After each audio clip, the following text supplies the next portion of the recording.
রাজবাড়ী সরকারি আদর্শ মহিলা কলেজের পক্ষ থেকে অনলাইন ক্লাসে তোমাদের সবাইকে স্বাগত জানাচ্ছি। আমি প্রবীর কুমার সরকার, প্রভাষক রসায়ন। আমি তোমাদের কিছু ছবি দেখাবো। এই ছবিগুলো দেখে আমরা কি বুঝতে পারি একটু চিন্তা করো।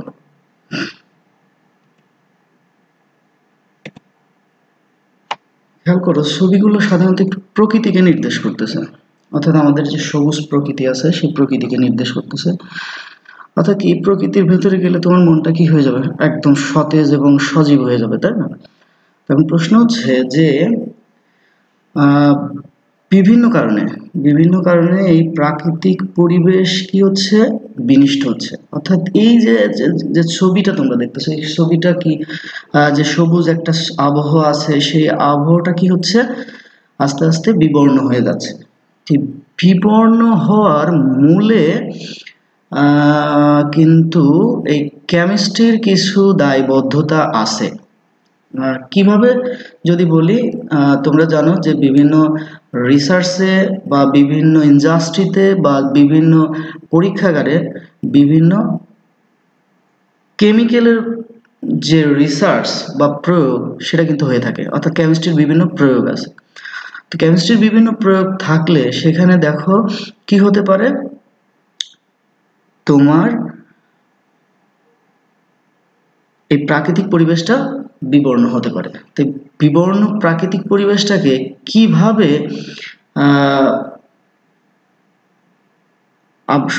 বাঁচিয়ে রাখা যায় সেটা নিয়েই আজকে আমাদের পড়ার বিষয়। অর্থাৎ তোমরা যদি বুঝতেই পারতেছো, আজকে আমরা একটু পরিবেশ রিলেটেড জিনিস নিয়েই পড়ব।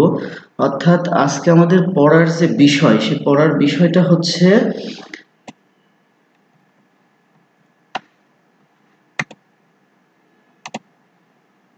গ্রিন কেমিস্ট্রি বা যেটাকে বলা হয় সবুজ রসায়ন। অর্থাৎ কি, যে রসায়ন, এই যে আমরা যে বিভিন্ন কেমিক্যাল নিয়ে কাজ করতেছি বা কেমিস্ট্রির যে প্রয়োগগুলো আছে, যার ফলে কি হচ্ছে, প্রাকৃতিক পরিবেশ বিনষ্ট হচ্ছে। প্রাকৃতিক পরিবেশটাকে কিভাবে সবুজ রাখা যায়, কিভাবে সতেজ রাখা যায়, বা কিভাবে আমরা যে চারপাশ যে মনোমুগ্ধকর পরিবেশ, সেই পরিবেশটাকে কিভাবে যেভাবে আছে অর্থাৎ ঠিকঠাক রাখা যায়, সেটা যে টপিকসে আলোচনা করা আছে, যে বিষয়ে আলোচনা করা আছে, সেটাকে বলা হচ্ছে গ্রিন কেমিস্ট্রি। তাহলে আমাদের প্রথম যে বিষয়গুলো জানতে হবে সেগুলো হচ্ছে কি, যে গ্রিন কেমিস্ট্রি কি বা গ্রিন কেমিস্ট্রি কি নিয়ে আলোচনা করে। আমরা একটু দেখে আসি। গ্রিন কেমিস্ট্রিটা তোমাদের একাদশ দ্বাদশ শ্রেণীর জন্য যে রসায়ন প্রথম পত্র বই আছে, সেই প্রথম পত্রের রাসায়নিক পরিবর্তন চ্যাপ্টার অর্থাৎ চতুর্থ অধ্যায়ে এই টপিকসটা শুরুতেই দিয়ে আছে। এটার যে বিষয়টা সেটা হলো কি সবুজ বিষয়, অর্থাৎ আমাদের যে আজকে পড়ানোর যে বিষয়টা সেটা হলো কি সবুজ রসায়ন। ওকে, তাহলে আমরা প্রথমে একটু জেনে আসবো যে এই গ্রিন কেমিস্ট্রি বা সবুজ রসায়ন কি, অর্থাৎ কিভাবে আমরা প্রাকৃতিক পরিবেশটাকে বাঁচিয়ে রাখবো, ঠিকঠাক রাখবো, অর্থাৎ সবুজ রাখবো। তাহলে একটু খেয়াল করো যে প্রাকৃতিক পরিবেশটা কি। প্রাকৃতিক পরিবেশের সংজ্ঞায় বলা আছে যে সবুজ রসায়ন কেমিস্ট্রির একটা অংশ, অর্থাৎ কেমিস্ট্রির একটা ব্রাঞ্চ। বলা আছে কি, যে সবুজ রসায়ন হলো রসায়নের এমন একটি শাখা যেখানে আমরা কম পরিবেশ দূষণ করে, অর্থাৎ আমরা কাজগুলো করব সেখানে কি হবে, দূষণ কম হবে, ঝুঁকি হ্রাস করে, অর্থাৎ সেখানে কোনো ধরনের দুর্ঘটনা ঘটবে না, বা মানুষের কোনো ক্ষতি হবে না, জানমালের কোনো ক্ষতি হবে না। তার মানে কি, ঝুঁকি হ্রাস করে এমন একটি প্রক্রিয়া আমরা দাঁড় করাবো গবেষণা করে, যে প্রক্রিয়ার মাধ্যমে কি হবে, পরিবেশ দূষণ হ্রাস পাবে এবং ঝুঁকি হ্রাস পাবে। এই মূলত এটাকে বলা হচ্ছে তোমার কি সবুজ রসায়ন। এখানে দেখো বলা আছে যে তারা কি সবুজ রসায়ন কি করবে, অর্থাৎ একটু চিন্তা করো, আমরা কি বলতে পারি যে আমাদের যেহেতু প্রাকৃতিক পরিবেশ বিনষ্ট হয়ে যাচ্ছে, তাহলে আমরা কি কেমিস্ট্রির কোনো অ্যাপ্লিকেশন করব না? অবশ্যই কেমিস্ট্রির অ্যাপ্লিকেশন করব, কারণ মানব সভ্যতার যে আজকের যে পদচারণা, যে আজকের যে অবস্থা, এর জন্য কিন্তু কেমিস্ট্রি অবদান অনেক। তার মানে কি, আমরা যদি কোনো কাজকে কিন্তু আমরা বন্ধ করে দিতে পারবো না। তার বলছে কি যে আমরা সব কাজই করব, কিন্তু বিভিন্ন বৈজ্ঞানিক গবেষণা এবং বিভিন্ন পদ্ধতির মাধ্যমে আমরা কি করব, পরিবেশ দূষণকে কমায় নিয়ে আসবো, ঝুঁকি হ্রাস করব, শিল্পজাত বর্জ্যের পরিমাণ হ্রাস করব। আমরা জানি যে প্রত্যেকটা ক্রিয়ারই প্রতিক্রিয়া আছে, অর্থাৎ কি যে বিভিন্ন ধরনের রাসায়নিক বিক্রিয়া হচ্ছে, সেই রাসায়নিক বিক্রিয়ায় কিন্তু বিভিন্ন ধরনের বর্জ্যের পরিমাণ হোক, সেটা কম বা বেশি যাই হোক না কেন, বর্জ্য তৈরি হবেই। তার মানে কি আমরা সবুজ রসায়নে বলতেছি কি বর্জ্যের পরিমাণ হ্রাস পাবে, এবং আমরা যে কেমিক্যালগুলো নিয়ে কাজ করতেছি সেই কেমিক্যালগুলোকে আমরা কি করব, যত ঝুঁকিপূর্ণ কেমিক্যালগুলো আছে সেই কেমিক্যালগুলোকে আমরা বাদ দিয়ে দেবো, অর্থাৎ ঝুঁকিপূর্ণ রাসায়নিক পদার্থের ব্যবহার হ্রাস করব। এবং বলছে কি যে শক্তির অপচয়টা আমরা হ্রাস করার চেষ্টা করব। শক্তির অপচয় বলতে এখানে কি বোঝাচ্ছে, যে আমরা একটা বিক্রিয়া যদি আমরা উদ্ভাবন চালাতে চাই তাহলে কি করতে হয়, এখানে কিছু শক্তি ব্যবহার করতে হয় বা শক্তি দিতে হয়। যেমন কোনো পদার্থকে ভাঙো, তাহলে শক্তি দিতে হবে।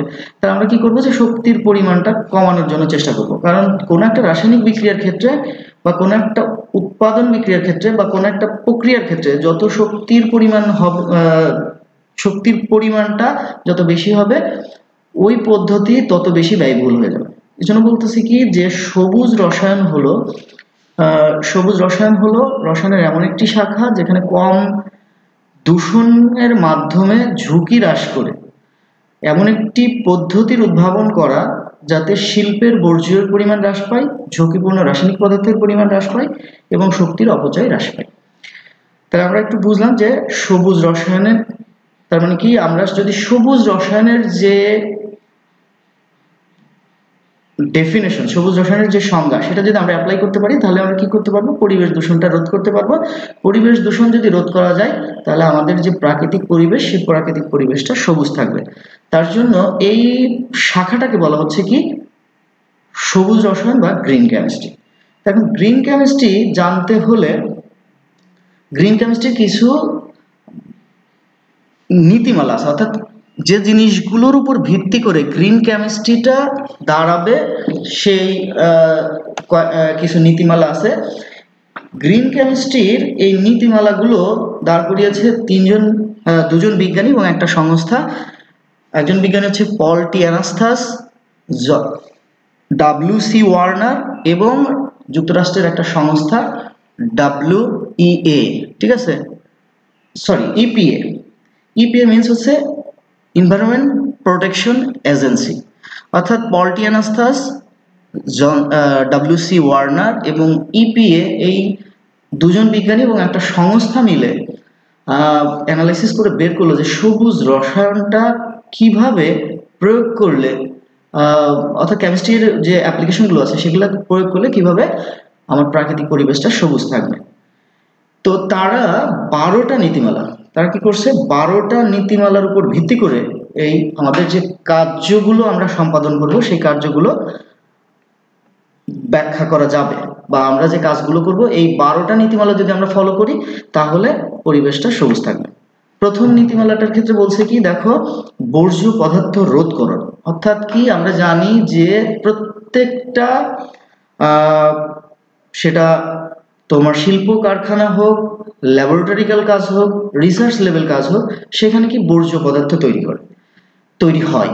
তাহলে এখন গ্রিন কেমিস্ট্রি কি বললো, যে এই বর্জ্য পদার্থ রোধ করতে হবে, অর্থাৎ বর্জ্য পদার্থ উৎপাদন করা যাবে না বা উৎপাদন হতে দেয়া যাবে না। আমরা 12টা নীতিমালা একটু চেষ্টা করি আলোচনা করার জন্য।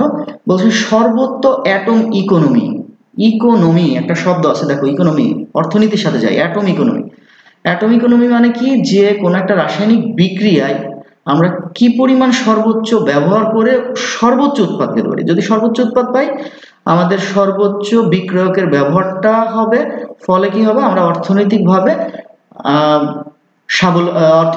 আমরা কি করতে পারবো, বলতে পারবো যে আমার ইন্ডাস্ট্রিয়াল ক্ষেত্রে যদি হয় তাহলে আমার বেনিফিটটা বেশি হবে, যদি রিসার্চ লেভেলে হয় তাহলে আউটপুটটা ভালো হবে। তো আমরা অ্যাটম ইকোনমি নিয়ে আমরা একটু বিস্তারিতই করবো, এরপরেও আমাদের টপিকস আছে অ্যাটম ইকোনমি। বলছে ন্যূনতম ঝুঁকির পদ্ধতির উদ্ভাবন। এটা দ্বারা কি বোঝাচ্ছে, এটা দ্বারা বোঝাচ্ছে যে আমরা যদি মনে করো যে একটা কোনো কিছু তুমি তৈরি করবা, কোনো কিছু তৈরি করবা, সেই তৈরির যদি অনেকগুলো পথ থাকে তাহলে আমরা এমন একটা পথ চুজ করব যেটার মধ্যে ঝুঁকির পরিমাণ কম। অর্থাৎ ধরো তুমি একটা কি করতেছো, আজকে একটা যৌগ তৈরি করতেছো, একটা যৌগ তৈরি করে মনে করো মিথেনই তুমি তৈরি করতেছো। আমরা যে প্রাকৃতিক গ্যাস সে মিথেনের পরিমাণ অনেক বেশি থাকে, আমরা মনে করলাম মিথেন তৈরি করবো। আমরা কিভাবে তৈরি করবো? ল্যাবরেটরিক্যালে তৈরি করবো। তো এখন বলতেছি কি মিথেন তৈরি করার জন্য অনেকগুলো তোমার যদি উপায় থাকে, তাহলে আমরা যে পদ্ধতিতে মিথেন তৈরিতে ঝুঁকির পরিমাণ কম, আমরা সেই পদ্ধতিটা আমরা কি করব? চুজ করব, আমরা সেটাই বেছে নেব। তারপরে কি বলছে যে নিরাপদ কেমিক্যালের পরিকল্পনা। এই যে যেমন বললাম যে আমরা মিথেন তৈরি করব, তাহলে মিথেন তৈরি করতে গেলে কি করতে হবে? বিক্রিয়ক লাগবে। তাহলে আমরা যে যার থেকে মিথেন তৈরি করব সেটা যদি অনিরাপদ হয়, তাহলে কিন্তু তোমার ল্যাবরেটরিক্যাল ক্ষেত্রে হোক বা যেখানেই হোক একটা দুর্ঘটনা ঘটার সম্ভাবনা থাকে, প্রাকৃতিক পরিবেশ বিনষ্ট হওয়ার সম্ভাবনা থাকে। এই জন্য আমরা বলতেছি কি যে আমরা নিরাপদ কেমিক্যালের পরিকল্পনা করে বিক্রিয়াটা কমপ্লিট করব। পাঁচে বলতেছি কি নিরাপদ দ্রাবকের ব্যবহার। আমরা জানি যে প্রত্যেকটা কার্য সম্পাদন করার জন্য বিভিন্ন রকম দ্রাবক আমরা ব্যবহার করে থাকি। তো এই দ্রাবকগুলোর মধ্যে আমরা এমন সব দ্রাবকই ব্যবহার করব যার পার্শ্ব প্রতিক্রিয়া অত্যন্ত কম বা নেই বললেই চলে। এই জন্য বলা হচ্ছে কি আমরা নিরাপদ দ্রাবক ব্যবহার করব। ছয় কি বলছে? বিক্রিয়ার শক্তি দক্ষতা পরিকল্পনা। এটা তারা বোঝায় কোনো একটা রাসায়নিক বিক্রিয়ায়, আমরা এই কথাটা আগেও বলেছি যে বিক্রিয়ায় যদি আমার যে শক্তিটা ব্যবহৃত হচ্ছে সেই শক্তিটা কিভাবে কমানো যায়। অর্থাৎ শক্তির পরিমাণ যদি কমায় দাও, অটোমেটিক্যালি তোমার কি হবে? যদি শিল্প উৎপাদনের ক্ষেত্রে হয় তাহলে তোমার ব্যয়টা কমে যাবে। সাথে কি বললো? সাথে বললো হচ্ছে নবায়নযোগ্য কাঁচামালের ব্যবহার। অর্থাৎ দেখো আমরা যদি মনে করো তুমি প্রাকৃতিক গ্যাস ব্যবহার করে তুমি একটা কার্য সম্পাদন করবা, প্রাকৃতিক গ্যাস ব্যবহার করে একটা কার্য সম্পাদন করবা। এখন যদি প্রাকৃতিক গ্যাস তুমি কন্টিনিউয়াসলি ব্যবহার করতে থাকো তাহলে কি হবে? প্রাকৃতিক গ্যাসের পরিমাণ কিন্তু আস্তে আস্তে কমে যাবে।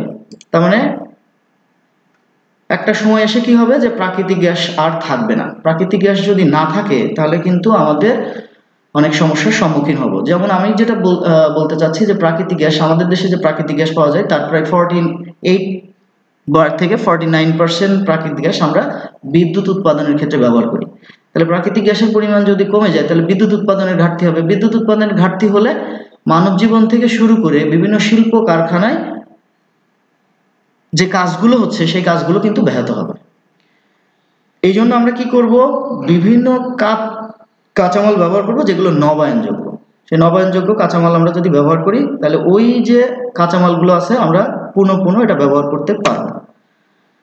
আটে বলতেছি কি যে ন্যূনতম উপজাত তৈরি। আমরা একটু দেখো, প্রথমটাই আমরা বলে আসছিলাম কি যে বর্জ্য পদার্থ আমরা রোধ করব। ধরো আমরা কোনোভাবে বর্জ্য পদার্থটাকে রোধ করতে পারলাম না, তার মানে কি বর্জ্য পদার্থ তৈরি হয়ে গেল। তাহলে আমরা সর্বোচ্চ পরিমাণ চেষ্টা করব যে কত কম পরিমাণ উপজাত বা বর্জ্য তৈরি করা যায়। তার মানে কি যে কোনো একটা রাসায়নিক বিক্রিয়া আছে, যে বিক্রিয়া থেকে আমরা যে উৎপাদটা পাচ্ছি সেই উৎপাদটা আমাদের লাগবেই, আমাদের বিভিন্ন কাজে এটা লাগে। এখন সেটা আমার তৈরি করতেই হবে। ধরো আমরা বর্জ্য পদার্থ রোধ করতে পারলাম না, তখন আমরা কি করব? একদম কতটুকু বা একেবারে ন্যূনতম উপায়ে বা ন্যূনতম বর্জ্য কিভাবে তৈরি করা যায় সেটা আমরা চেষ্টা করব অ্যানালাইসিসের মাধ্যমে। এখানে বলছে প্রভাবশালী প্রয়োগ। এটা প্রভাবশালী প্রয়োগ বলতে এখানে যেটা বোঝাচ্ছে যে আমরা প্রভাবশালী মানে ওই বিক্রিয়ায় কে প্রভাব বিস্তার করতেছে। একটা রাসায়নিক বিক্রিয়ায় কে প্রভাব বিস্তার করতে পারে? প্রভাবক প্রভাব বিস্তার করতে পারে। তো এখন সেই প্রভাবকটা আমরা ইউজ করার চেষ্টা করব। প্রভাবক যদি আমরা ব্যবহার করি তাহলে কি হবে? রাসায়নিক বিক্রিয়া ত্বরান্বিত হবে এবং বিক্রিয়াটা ন্যূনতম সময়ে আমরা করে ফেলতে পারবো। এই জন্য বলছে কোনো একটা বিক্রিয়ায় যদি প্রভাবক ব্যবহার করার সুযোগ থাকে আমরা প্রভাবকগুলো ব্যবহার করার চেষ্টা করব। এরপর বলছে কি যে প্রাকৃতিক রূপান্তর পরিকল্পনা। প্রাকৃতিক রূপান্তর বলতে কি বোঝাচ্ছে? রূপান্তর বলতে বোঝাচ্ছে এক রূপ থেকে আর এক রূপে নিয়ে যাওয়া, এটাকে বলা হয় রূপান্তর। তাহলে প্রাকৃতিক রূপান্তর পরিকল্পনা বলতে এখানে যেটা বোঝাচ্ছে যে আমরা ধরো যে এই যে আমরা বলে আসলাম 8 নম্বর পয়েন্টে যে ন্যূনতম উপজাত আমরা যেটা তৈরি করব বা পরিকল্পনা করব সেখানে আমরা কি করব, ওই যে বর্জ্যটা তৈরি হলো সেই বর্জ্যটাকে আমরা কি করব, বর্জ্যটাকে আমরা খুব দ্রুত অন্য কিছুতে রূপান্তর করে ফেলবো। ধরো তোমাদেরকে আমি যদি একটা উদাহরণ দিয়ে বলতে চাই বা উদাহরণ দেই, দেখো আমরা বলবো কি যে বিভিন্ন রকম অ্যাসিড আছে, আমরা বিভিন্ন রকম অ্যাসিড নিয়ে কাজ করি।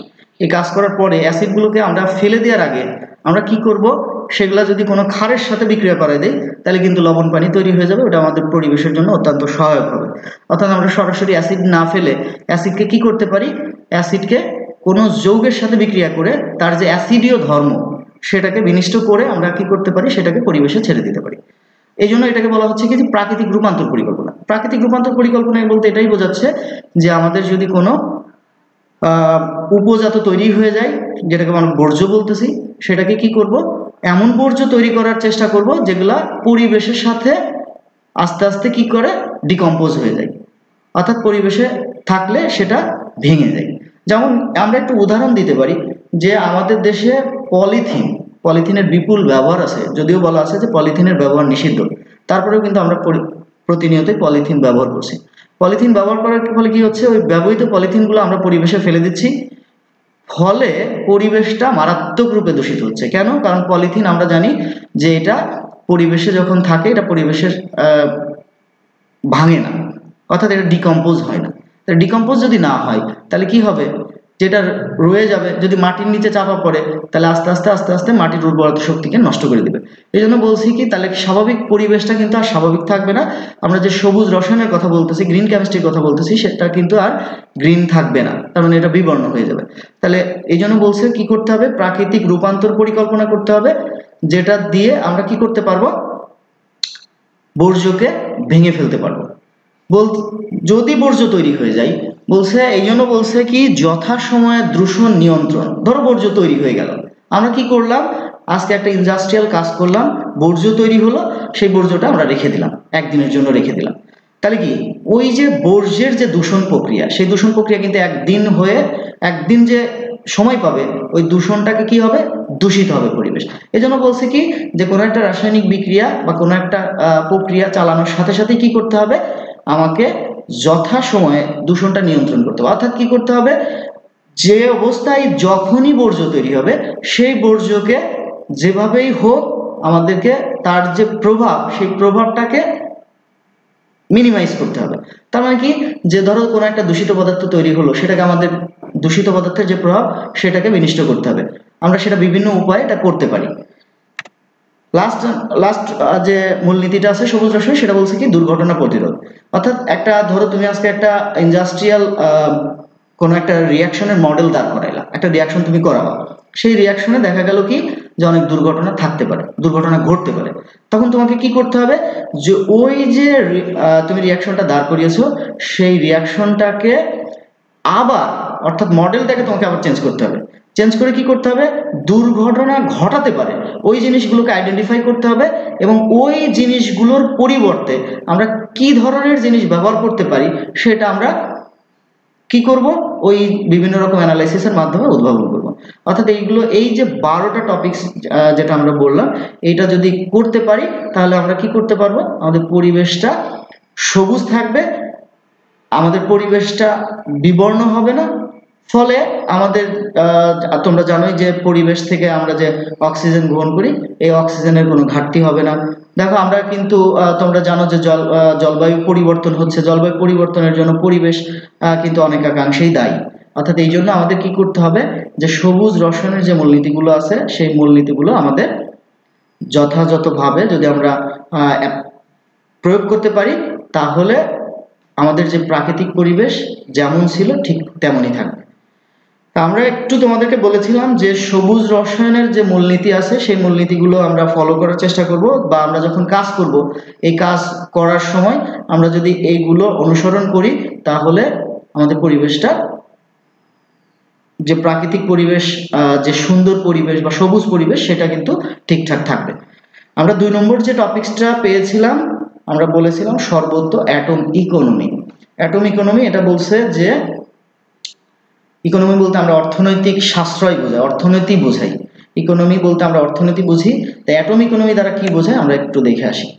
Atom economy. অ্যাটম ইকোনমি কাকে বলে আমরা এটা একটু দেখব। তাহলে অ্যাটম ইকোনমি বলতে এখানে বোঝাচ্ছে যে কোনো বিক্রিয়ায়, তুমি একটু দেখো আমরা একটা বিক্রিয়া একটা মডেল দাঁড় করাবো, একটা বিক্রিয়া দাঁড় করাবো, সেই বিক্রিয়া আমরা একটা উৎপাদ পাবো।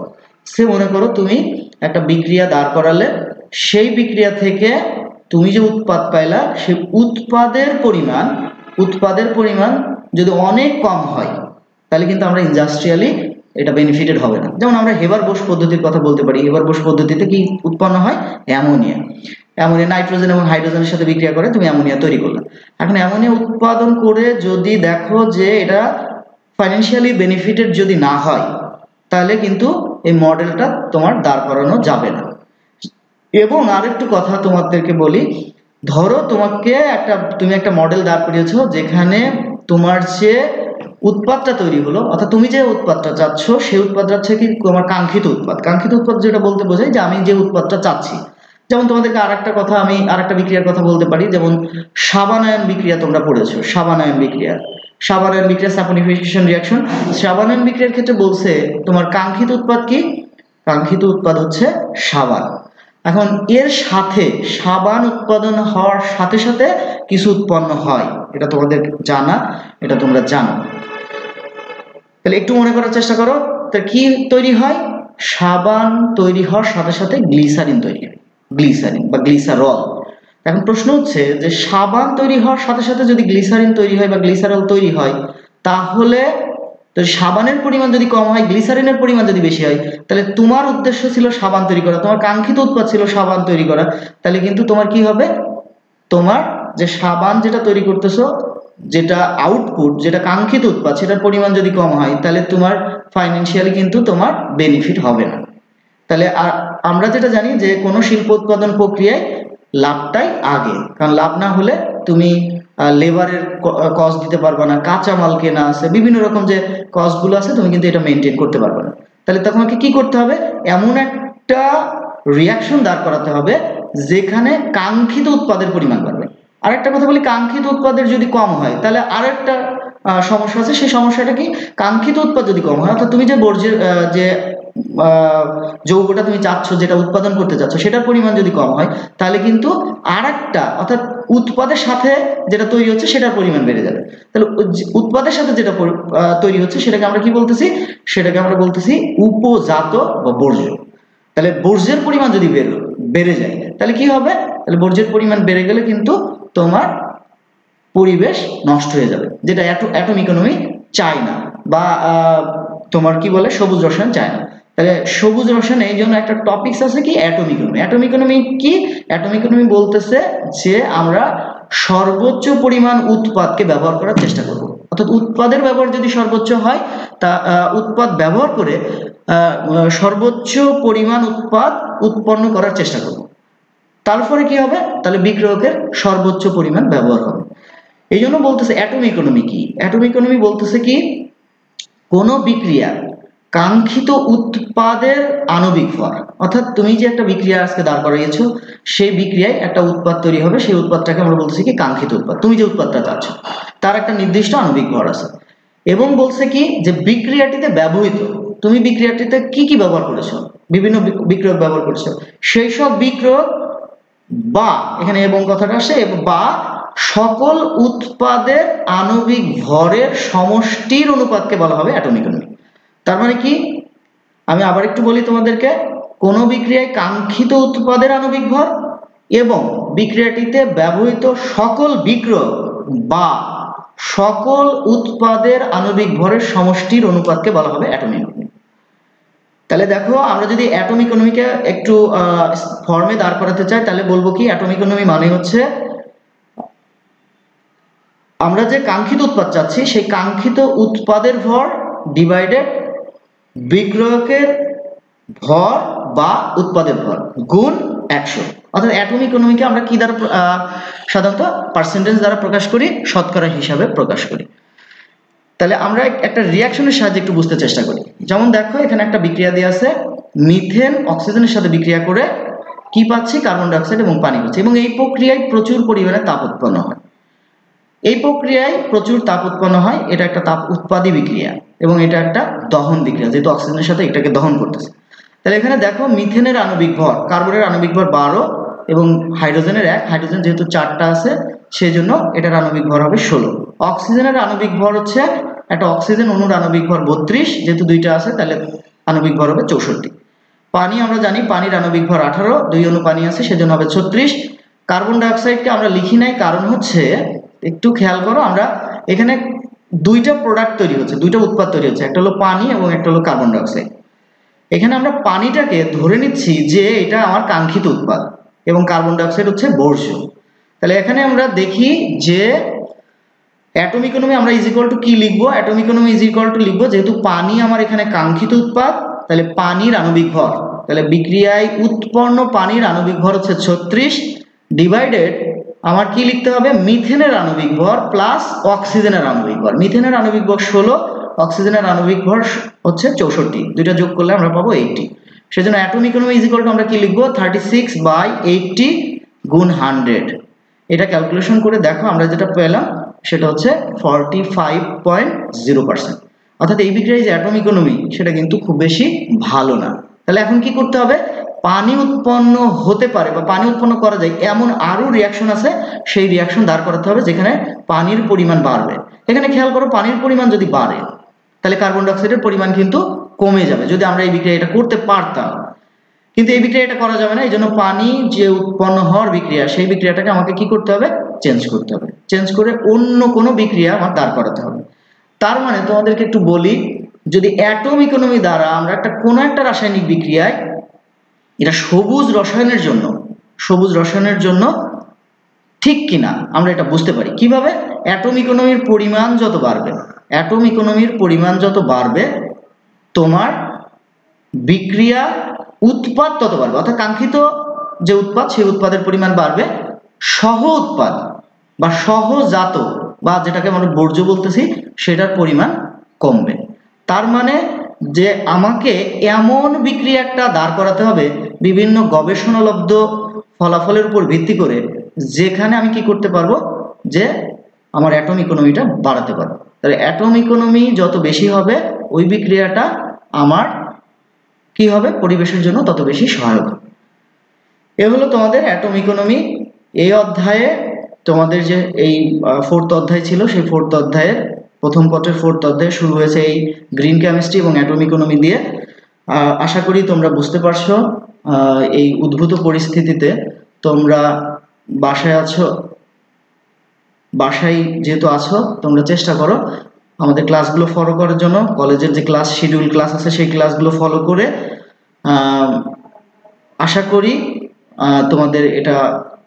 তোমাদের জন্য ভালো ফল বয়ে আনবে। আর এরপরেও ধরো তুমি একটা লেকচার যে শুনতেছো সেখানে কিন্তু তোমার প্রশ্ন করার সুযোগ থাকতেছে না। যদি কোনো কিছু সমস্যা মনে করো, বিভিন্ন স্যাররা আছে, তোমাদের যে রুটিনটা দেয়া ছিল, তোমরা যখন ভর্তি হয়েছিল রুটিনটা দেয়া ছিল, সেই রুটিনে কিন্তু তোমাদের বিভিন্ন স্যারের নম্বর দেওয়া আছে, মোবাইল নম্বর দেওয়া আছে। তোমরা কি করবা, সেই নম্বরে স্যারদের সাথে কন্ট্যাক্ট করবা যে আমি আর এই বিষয়টা আমি বুঝতেছি না, স্যারদের কাছ থেকে বুঝে নেব। আমার মনে হয় তোমরা বুঝতে পেরেছো। তোমরা একটু লেকচারটা দেখো, প্রয়োজনে আমার সাথে যোগাযোগ করো। সবাইকে ধন্যবাদ। আজকে এখানেই শেষ করছি। এরপরের যে টপিকসটা আমরা পড়াবো সেটা হচ্ছে রেট অফ রিয়াকশন, অর্থাৎ হচ্ছে রাসায়নিক গতিবিদ্যা বা রাসায়নিক গতি বা বিক্রিয়ার হার। আমরা এই টপিকসটা নিয়ে পরের দিন আলোচনা করব।